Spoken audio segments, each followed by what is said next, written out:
పర్సనాలిటీని దెబ్బతీసే కార్యక్రమం కానీ అలాంటి వ్యక్తిత్వం అది కాదు. ఇంకా మిగతా ఫోటోలు బాగాలేవు, వద్దు, అవసరం లేదు. సో ఇలాంటి పరిస్థితి మరి ఉన్న ఈ బాలుడు కాదు, ఈ యువకుడు జరిగింది ఏందా అంటే ఒక కామన్ ఫ్రెండ్ ద్వారా ఈ చిన్న అమ్మాయి పరిచయం అయింది.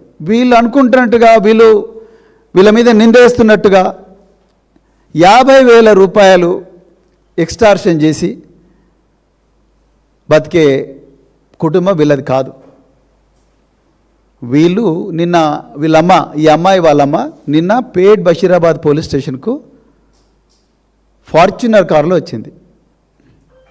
వీళ్ళ తండ్రికి కూడా ఒక బెంచ్ కారు ఉన్నది. వీళ్ళందరూ కూడా, ఈ అమ్మాయి కుటుంబం కూడా పేద కుటుంబం కాదు, బాగా డబ్బున్న కుటుంబం నుంచి వచ్చింది. తల్లికో కారు ఉంది, తండ్రికో కారు ఉంది. వీళ్ళ అమ్మ నిన్న పేట్ బషీరాబాద్ పోలీస్ స్టేషన్కు ఫార్చునర్ కారులో వచ్చింది. ఫార్చునర్ కారులో వచ్చిన తల్లి తన బిడ్డకు న్యాయం కావాలని పేట్ బషీరాబాద్ పోలీస్ స్టేషన్కు వస్తే పోలీసులు వెంటనే కేసు రిజిస్టర్ చేయలేదు. తెలంగాణ ప్రజలారా గమనించండి, కేసీఆర్ గారి టైంలో ఈ విధంగా లేదు. కేసు వచ్చిందంటే ముందు బుక్ చేయాలి, దాని తర్వాత ఏమైనా మాట్లాడాలి. ఆమె వస్తే ముందు ఒక ఎస్ఐ మాట్లాడతాడు. ఆ ఎస్ఐ పేరు నేను చెప్పాను. ఎస్ఐ మాట్లాడతాడు, దీనిలో పెద్ద పెద్దోళ్ళు ఉన్నారు కదా, కేసు కంప్లైంట్ చేంజ్ చేయండి. సిఐ మాట్లాడతాడు, కేసు బుక్ కాదు. నిన్న సాయంత్రం దాదాపు 8 గంటలు తల్లి బిడ్డకు న్యాయం కోసం పోలీస్ స్టేషన్ దగ్గర తిరుగుతుంది. రాత్రి ఎప్పుడో కేసు ఎఫ్ఐఆర్, ఇంకా దానికి ఎఫ్ఐఆర్ బయటికి రాలే, పోక్సో కేసు కాబట్టి ఆ అమ్మాయి ఐడెంటిటీ ప్రొటెక్ట్ చేయడం కోసం పోలీసులు ఎఫ్ఐఆర్ రిలీజ్ చేయడం లేదేమో. కానీ గౌరవ సిపి సైబరాబాద్ గారు, మీరు ఎన్నో మంచి కార్యక్రమాలు చేస్తూ ఫోటోలు తీస్తున్నారు, అదేవిధంగా ట్విట్టర్లో పోస్ట్ చేస్తున్నారు. దీని మీద కూడా ప్రెస్ మీట్ పెట్టండి కదా. బండి సంజయ్కి ఒక న్యాయము, పేదోళ్ళకి ఇంకో న్యాయం ఉండదు కదా. బండి సంజయ్కి ఒక న్యాయము, మా బోధన్ ఎక్స్ఎమ్మెల్యే షకీల్ బాయ్కి ఇంకొక న్యాయం ఉండదు కదా. ఆయన కొడుకు నేరానికి తీసుకొచ్చి పంజాగుట్ట పోలీస్ స్టేషన్లో పడి తొక్కిర్రు కదా. ఇప్పుడు ఆయన విపరీతంగా వేధిస్తున్నారు కదా. మరి షకీల్ విషయంలో ఒక న్యాయం, మీడియా లీకులు, మరి అలా బండి సంజయ్ విషయంకి వచ్చే వరకు ఇంకొక ఇదేంది? మరి వెంటనే ఆ అమ్మాయి స్టేట్మెంట్ రికార్డ్ చేయాలి కదా. ఎందుకు చేయడం లేదు? మెజిస్ట్రేట్ మీద రికార్డ్ చేయాలి కదా. ఎందుకంటే అవతలి వ్యక్తి కేంద్ర హోంశాఖ మంత్రి కొడుకు. The person is the alleged accused is none other than the son of union home minister mister Bandi Sanjay Kumar. Why haven't you recorded the statement of the victim with the help of a magistrate according to 183 BNSS? ఎందుకు మీరు 183 BNSS అంటే 164 CRPC ఇప్పుడు 183 BNSS అయింది? ఎందుకు ఆమె statement మీరు కెమెరాలో record చేయలేదు? సైబరాబాద్ పోలీసులు ఆన్సర్ చెప్పాలి. చేసినామని ప్రెస్ మీట్ పెట్టి చెప్పండి. తెలంగాణ ప్రజలు 1000 కళ్ళతో ఎదురు చూస్తూ ఉన్నారు. రేపు గౌరవ నరేంద్ర మోడీ గారు దేశ ప్రధానమంత్రి పక్కన ఈ బండి సంజయ్ కూర్చోబోతున్నాడు.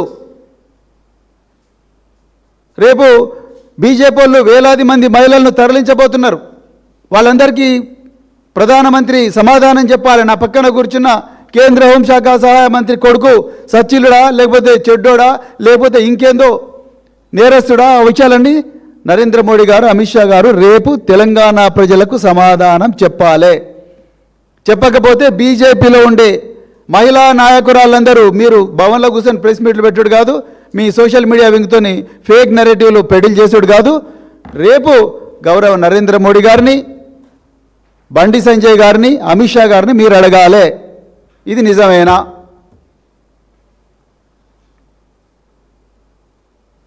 సో అతి కష్టం మీద 8 గంటలు వెయిట్ చేస్తే ఆమెకి ఎఫ్ఐఆర్ చేసిండ్రు. ఆ ఎఫ్ఐఆర్ ఇంతవరకు బయటికి రిలీజ్ చేయలే.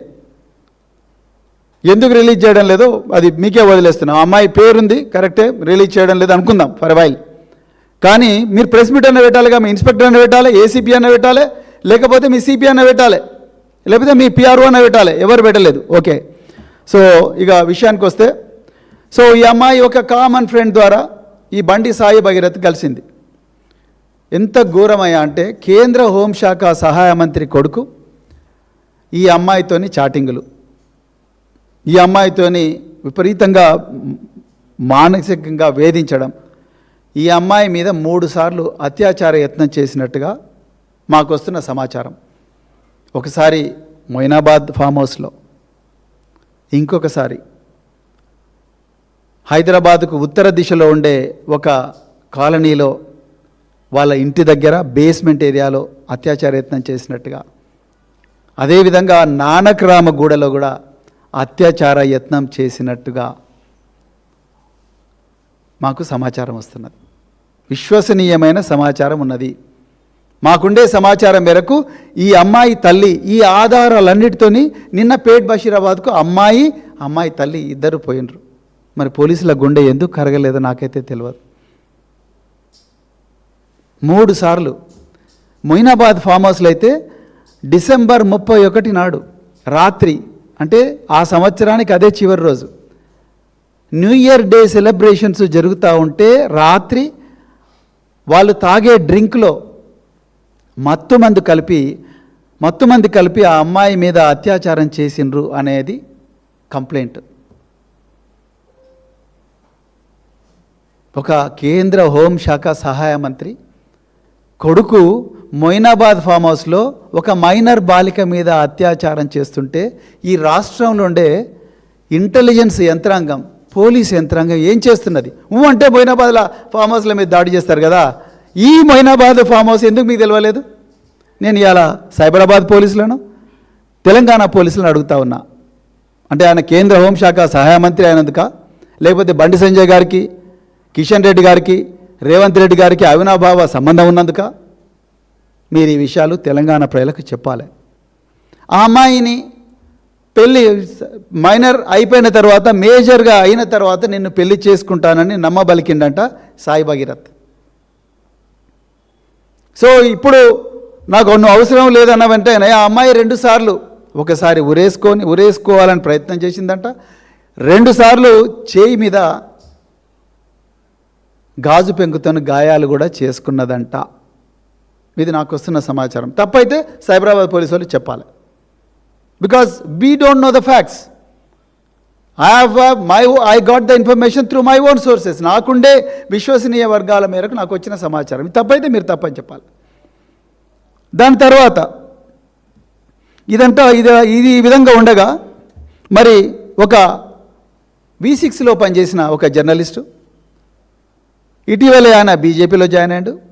ఆయన బండి సంజయ్ గారితో మాట్లాడి బండి సంజయ్ గారి దగ్గరికి ఈ అమ్మాయి తల్లిదండ్రులను కూడా తీసుకొని పోయిండంట. నిన్న రాత్రి 10 గంటలకు కూడా ఆ అమ్మాయి తల్లిదండ్రులు పోలీస్ స్టేషన్లో ఉండగానే ఈ అమ్మాయి తల్లి ఇద్దరు పోలీసులు ఉండగానే ఈ V6లో పనిచేసిన ఈ జర్నలిస్టు, ఇప్పుడు బీజేపీలో జాయిన్ అయిన ఈ సోకాల్డ్ జర్నలిస్టు, ఆయన బండి సంజయ్కి ఈ అమ్మాయి తల్లికి తండ్రికి మధ్యలో రాయబారం జరిపి దయచేసి కేసు డ్రాప్ చేసుకోండి, క్లోజ్ చేద్దాము అని చెప్పిండంట. అదేవిధంగా మరి బండి సంజయ్ గారి ప్రోద్బలం మేరకే నిర్మల్లో ఏప్రిల్ నెలలో ఒక కేసు బుక్ అయింది ఈ అమ్మాయి మీద, ఈ అమ్మాయి తల్లిదండ్రుల మీద.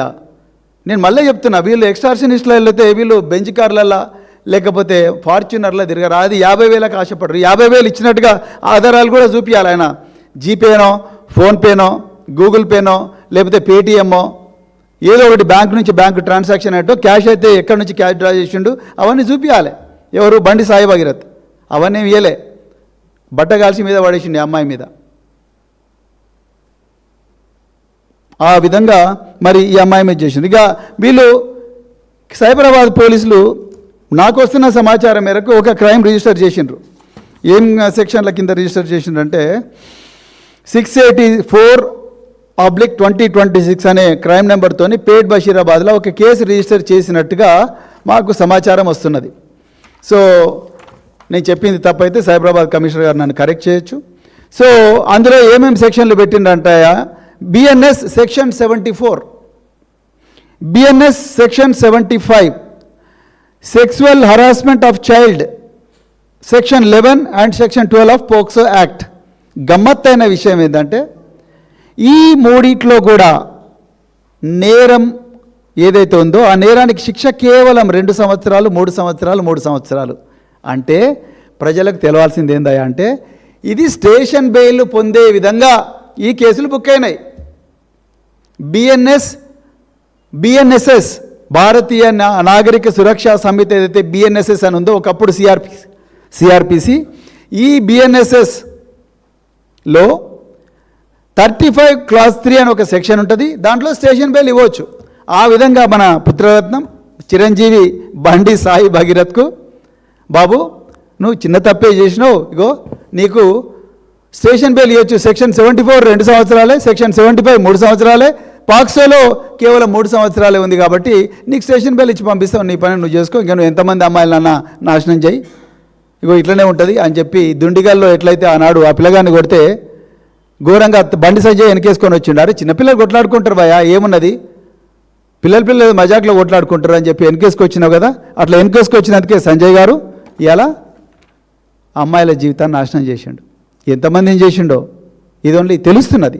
ఒక కేంద్ర హోంశాఖ సహాయ మంత్రి మీద ఒక అమ్మాయి, చిన్న అమ్మాయి, మైనర్ బాలిక తల్లిని తీసుకొని వచ్చి పోలీస్ స్టేషన్లో 8 గంటలు కూర్చున్నదంటేనే మీ బేటీ బచావో అనే క్యాంపెయిన్ ఏదైతే ఉన్నదో ఆ క్యాంపెయిన్ ఎంత శుష్కమైనదో ఎంత మోసపూరితమైనదో ఇప్పుడు క్లియర్గా అర్థమవుతున్నది. రేపు నరేంద్ర మోడీ గారు దీని మీద సమాధానం చెప్పాలి. లేకపోతే బండి సంజయ్ తన ప్రారంభ ఉపన్యాసంలో ఈ విషయాలన్నీ తెలంగాణ ప్రజలకు చెప్పాలి. రేపు ఆయన వేదిక మీద కూర్చుంటే నరేంద్ర మోడీ గారు ఈయన చాలా మంచోడు, వాళ్ళ కొడుకును కూడా కూర్చోబెట్టుకుంటే గో మా పార్టీలో ఇసువంటోళ్ళే ఉంటారు అందరూ అని అనుకుంటే ఇవన్నీ కూడా దయచేసి మీరు రేపు ఎక్కడ మీటింగ్ పెడతారో అక్కడ చెప్పాలి. చెయ్యని నేరానికి మా సోషల్ మీడియా కోఆర్డినేటర్ మన్నె క్రిషాంక్ను 20 రోజులు జైల్లో పెట్టిండ్రు, 35 కేసులు పెట్టిండ్రు. నిర్మల్ పోలీసులను అడుగుతున్నా, మీరు నిజంగా దిలీప్ కొనతం అదేవిధంగా మన్నె క్రిషాంక్ మీద కేసులు పెట్టిండ్రు కదా, ఈ కేసులో మీకు ఒక కంప్లైంట్ వచ్చింది కదా, ఎందుకు దాన్ని ఇన్వెస్టిగేట్ చేయలేదు? ఎవరెవరు దీని అనుకున్నారని ఇన్వెస్టిగేట్ చేసిండ్రా? ఇప్పుడు ఈ అమ్మాయి నిజంగా ఎక్స్ట్రాక్షనిస్ట్ అయితే చేసిండ్రా? అసలు ఇది ఫేక్ కేసా లేకపోతే రియల్ కేసా చూసిండ్రా? బండి సంజయ్ చెప్పంగానే కేసులు పెట్టుడేనా? రేవంత్ రెడ్డి చెప్పంగానే కేసులు పెట్టుడేనా? రేవంత్ రెడ్డి ఫోన్ చేస్తాడు, ఎందుకంటే ఆయన హోంశాఖ మంత్రి, ఫోన్ చేస్తాడు, అయిపోయింది. 74, 75, Section 11 3 సంవత్సరాలు, బారాకూన్ మాఫ్, 1 గంటలో ఆ పిల్లగాడు బయటకు వస్తాడు, మళ్ళా జనాల్ని నాశనం చేస్తాడు, అమ్మాయిల్ని నాశనం చేస్తాడు. దీనికి రాయబారాలు. ఈయన ఎంత తురుంకానయ్య అంటే ఈ అబ్బాయి ఆ అమ్మాయి వాళ్ళ అమ్మతో కూడా చాటింగ్ చేస్తాడు,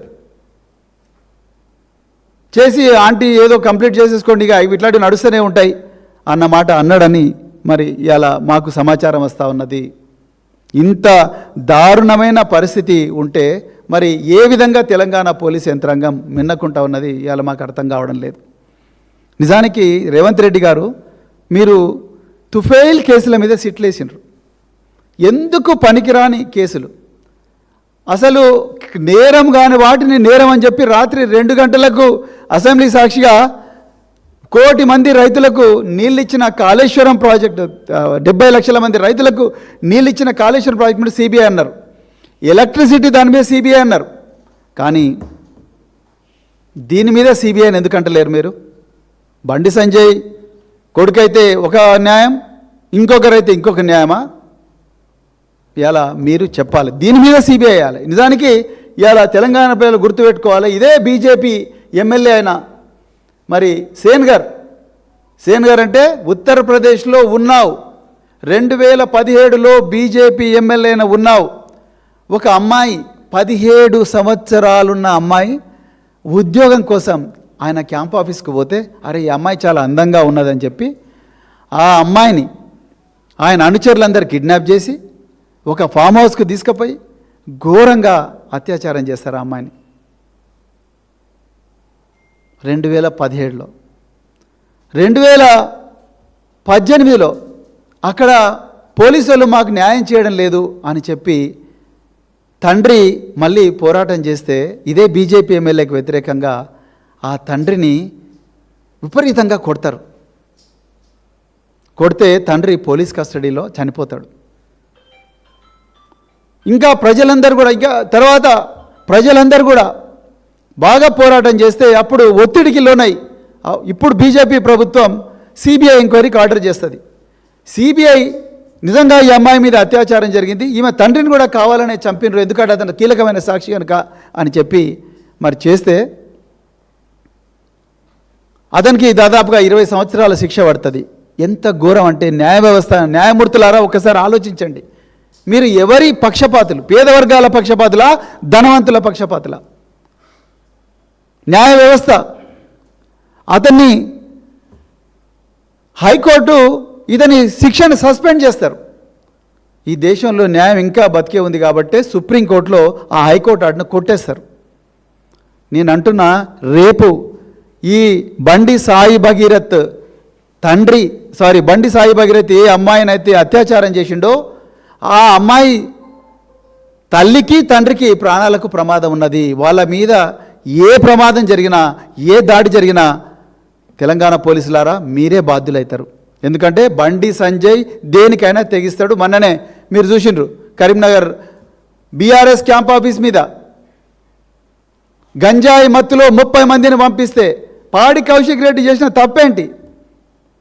కేటీఆర్ గారు లా అండ్ ఆర్డర్ మీద మాట్లాడితే బండి సంజయ్కి ఏమి నొప్పి?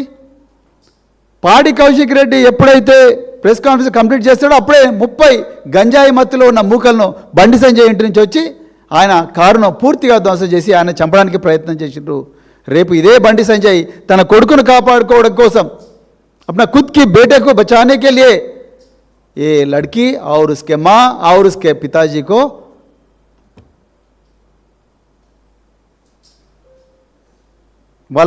వాళ్ళ ప్రాణాలకు ప్రమాదం కల్పించడని గ్యారంటీ ఏమున్నది? దీని మీద పూర్తి స్థాయి బాధ్యత తెలంగాణ పోలీసులే వహించాలి. దీని మీద సిబిఐ ఎంక్వైరీ తప్పకుండా జరగాలి. రేపు గౌరవ నరేంద్ర మోడీ గారు ఈ దేశ ప్రధానమంత్రి రేపు తెలంగాణకు వచ్చినప్పుడు బేటీ బచావో, నేను మహిళా బిల్లు పెట్టిన మహిళలకు న్యాయం చేస్తా అని అన్న నరేంద్ర మోడీ గారు, దేశాన్ని ఉద్దేశించి ప్రసంగించిన నరేంద్ర మోడీ గారు, కల్ ఆప్ हमारे तेलंगाना जनता को इसके बारे में एक एक्सप्लेनेशन देना चाहिए मोदी जी, आपको हाथ जोड़ के मैं बोल रहा हूँ. हमारा निवेदन है, तेलंगाना जनता का निवेदन है कि ये बंडी संजय साहब का जो औलाद है, ये औलाद का क्या है, हकीकत क्या है, इसका हैसियत क्या है, इसका बारे में आप कृपया तेलंगाना जनता को जानकारी दीजिएगा. ये हमारा निवेदन है. అదేవిధంగా తెలంగాణ పోలీసులకు నేను మళ్ళీ రిపీట్ చేస్తున్నా, మాకు కొన్ని అనుమానాలు ఉన్నాయి. నిన్న ఈ వీళ్ళు కరీంనగర్లో కేసు పెట్టిందని తెలిసిన వెంటనే అసలు ఐడియా ఇచ్చిందే పోలీసులనే మాకు అనిపిస్తూ ఉన్నది. నిజానికి ఫస్ట్ ఎఫ్ఐఆర్ పేట్ బషీరాబాద్లో కావాల్సి ఉండే, కానీ ఫస్ట్ ఎఫ్ఐఆర్ బండి సంజయ్ యొక్క కొడుకును బాధితుడిగా చిత్రీకరిస్తూ ఎఫ్ఐఆర్ చేసిండ్రు. ఈ అమ్మాయిని నిందితురాలుగా చిత్రీకరిస్తూ ఎఫ్ఐఆర్ చేసిండ్రు. ఈ పురుషాధిక్య సమాజంలో ఈ అమ్మాయిలకు ఎక్కడకు ఏ అమ్మాయి నాకు నా మీద అత్యాచారం జరిగిందని కంప్లైంట్ ఇచ్చినా ముందు ఆ అమ్మాయి మీదనే నిందేస్తున్నారు. లేకపోతే అసలు ఈ ఎఫ్ఐఆర్ ముందరగానుండే, ఈ ఎఫ్ఐఆర్ కాకుండా కరీంనగర్ ఎఫ్ఐఆర్ ముందరైంది. నిన్న రాత్రి వాళ్ళు 8 గంటలు అక్కడ కూర్చొని పడిగాపులు కాస్తే అప్పుడు మీరు పెద్ద ఆఫీసర్లందరూ కూడా కాన్ఫరెన్స్ పెట్టుకొని ఎఫ్ఐఆర్ చేసిండ్రు. అది కూడా చిన్న సెక్షన్లలో చేసిండ్రు. ఏంది, ఆ పిల్లగాడు మళ్ళీ జైలుకి పోవద్దు, మళ్ళీ 10 మంది అమ్మాయిలను నాశనం చేయాలి. నిజానికి ఇవాళ మా డిమాండ్ అంతా ఒక్కటే, అర్జెంటుగా బండి సంజయ్ని అక్కడి నుంచి బర్తరఫ్ చేయాలి కేంద్ర మంత్రివర్గం నుంచి. ఆయన ఆ మంత్రిత్వ శాఖలో నార్త్ బ్లాక్ అంటే చాలా పవిత్రమైనది, ఢిల్లీలో నార్త్ బ్లాక్, సౌత్ బ్లాక్ పక్కనే రాజ్భవన్ ఉంటుంది, రాష్ట్రపతి భవన్ ఉంటుంది.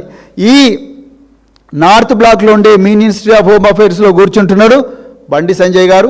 ఆ బండి సంజయ్ గారి కొడుకు ఇక్కడ అమ్మాయిల జీవితాలను నాశనం చేస్తూ ఉన్నాడు. ఇది మొదటిది కాదు, ఇది చివరిది కాకూడదు. ఇది చివరిది కావాలని అనుకుంటే మాత్రం మీరు బండి సంజయ్ గారిని అర్జెంటుగా బర్తరఫ్ చేయాలి. మంత్రివర్గం నుంచి బర్తరఫ్ చేయాలి. బేటీ బచావో, నిజంగా हम बेटियों का हिफाजत करते करके मोदी जी और अमित शाह जी आप पूरा देश को बता रहे, लेकिन आपका कैबिनेट में जो मंत्री जी है उसका औलाद जो है यहाँ महिलाओं का बारे में बहुत बड़ा गुनहगार बन गया है, बहुत बड़ा अत्याचार हो रहा है यहाँ पे आपका पार्टी के लोगों से. అందుకొరకు దీని మీద కూడా మరి బండి సంజయ్ అర్జెంటుగా కేంద్ర మంత్రిత్వ శాఖ నుంచి బర్తరఫ్ చేయాలి. అదేవిధంగా మెజిస్ట్రేట్ ముందు ఈ అమ్మాయి స్టేట్మెంట్ అర్జెంటుగా రికార్డ్ చేయాలి. ఈ అమ్మాయి కుటుంబానికి సంపూర్ణమైన రక్షణ కల్పించాలి.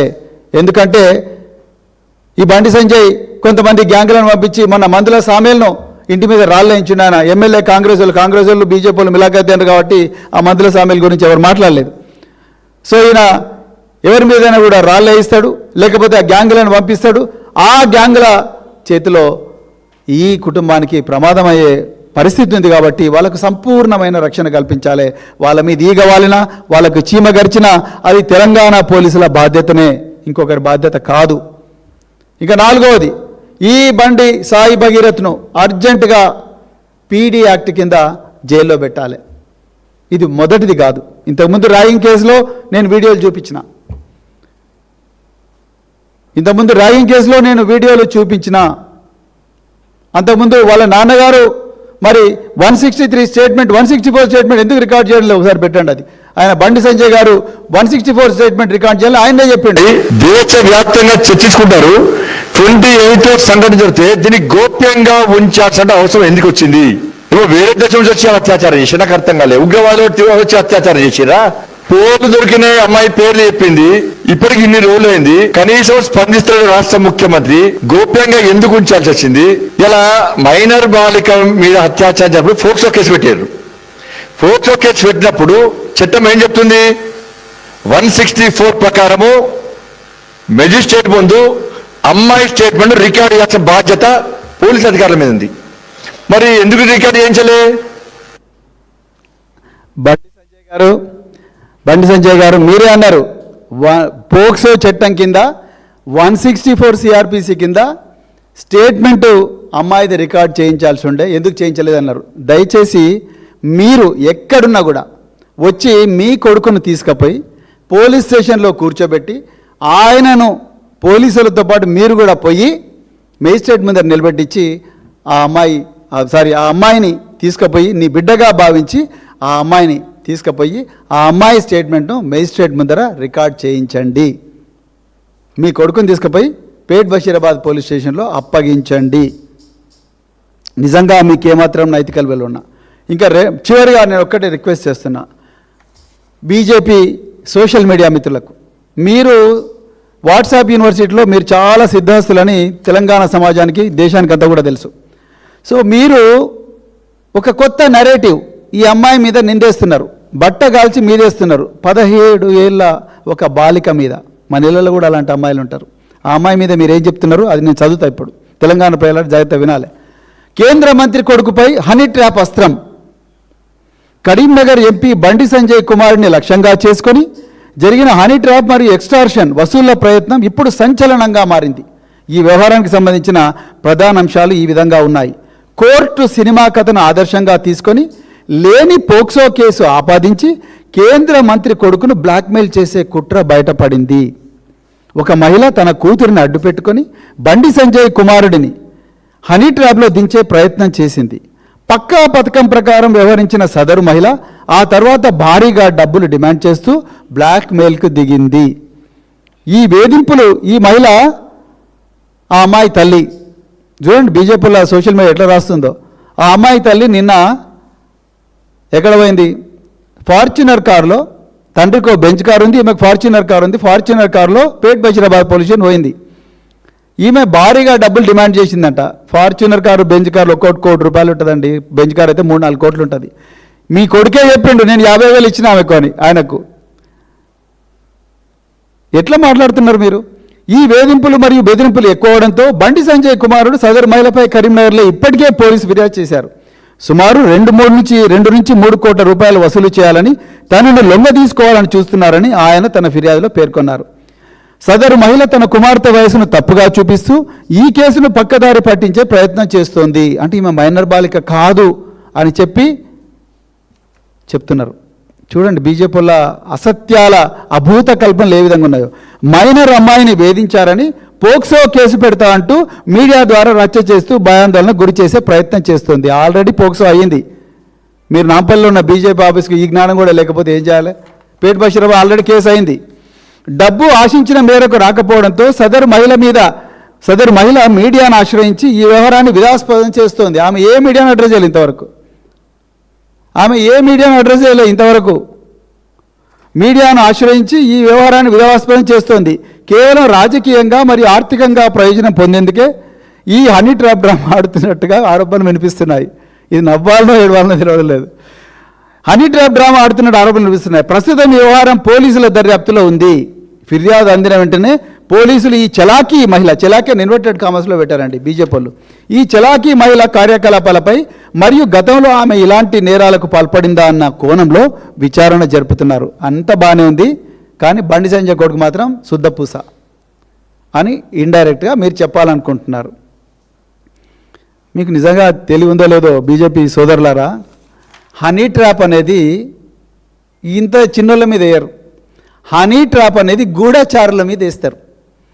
దేశ అంతర్గత రహస్యాలు, దేశ భద్రతకు సంబంధించిన రహస్యాలు, న్యూక్లియర్ రహస్యాలు ఏవైతే ఉంటాయో వాటిని శత్రు దేశాలు కనిపెట్టడం కోసం కొంతమంది మహిళలను పంపించి వాళ్ళను వీళ్ళకు దగ్గరయ్యే విధంగా చూసి వాళ్ళను కాంప్రమైజింగ్ ఫోటోలు తీసుకొని కాంప్రమైజింగ్ వీడియోలు తీసుకొని ఆ వీడియోలు చూపిస్తూ నేను బ్లాక్మెయిల్ చేస్తా అని చెప్పి ఆ గూఢచారుల మీద చేసి హనీ ట్రాప్. ఈ బండి సంజయ్ కొడుకు జేమ్స్ బాండ్ 007 ఏం కాదు.